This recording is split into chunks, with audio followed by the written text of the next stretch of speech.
Welcome to the Conscious Hour. The next one we're going to pick on is Pete Hegseth. Yes, that Zionist leader that believes that we have the right to run around and blow other countries up because that's what Zionists do. Check it out. Seth said before he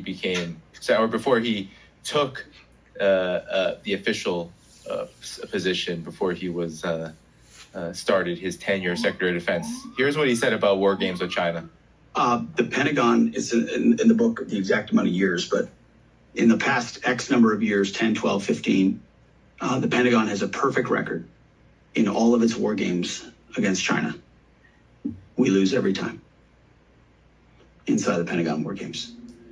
We know what our real capability. You see, we didn't even get to this part of the war on warriors. I mean, the military-industrial complex, the way we procure weapon systems.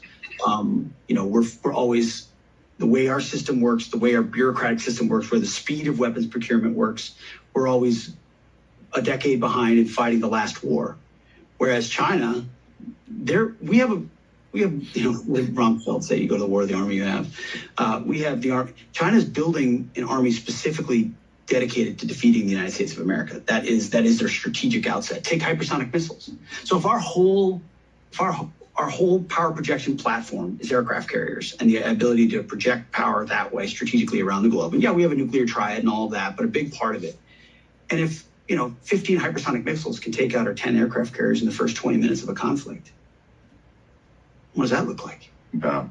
I mean, and when if they've already got us by the balls economically, which you pointed out very well with our grid. This is not the Pete Hegseth. So let's look at what Pete just said. China's the problem. No, actually, China's not the problem. The United States and basically the Zionists have been a problem for just a long fucking time. Long time. They created every fucking war we've been in. But China just said, okay, you're going to play the war game? We're going to outplay you. Why? Because we can concentrate our focus, our people together to create technologies, and you'll be out there busy running around doing the same thing you've been doing for the last, ever since the end of World War I. More wars, more distraction, more profit for corporations, but not really planning for the big picture. Meanwhile, China's looking at it and going, look at, the U.S. is out there bombing and destroying countries and stealing their resources. We're going to go to these other countries and we're going to do the Belt and Road Initiative. We're going to expand their infrastructure. We're going to become trading partners. We're betting on the long game while the little boys are out there wanting to destroy the world so they can go steal more fucking resources. And they got that idiot in there for Secretary of Defense. I'm sorry, he might be an intelligent being, but when it comes to creating a world where it's good for everybody and prosperity for everybody, which means if you already own the goods and services, you're going to make even more massive profits. It's not from a war economy. War is not the answer. We don't need 750 bases in the fucking world. We're the problem. Shut it down.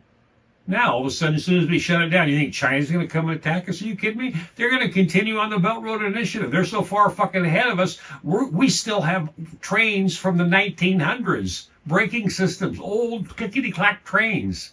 Look at how far China's ahead of us.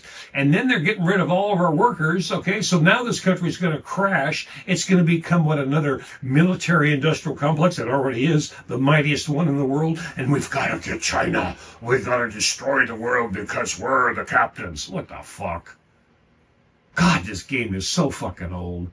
And then these new politicians come in. They're dumber than a box full of fucking rocks. They were educated in what?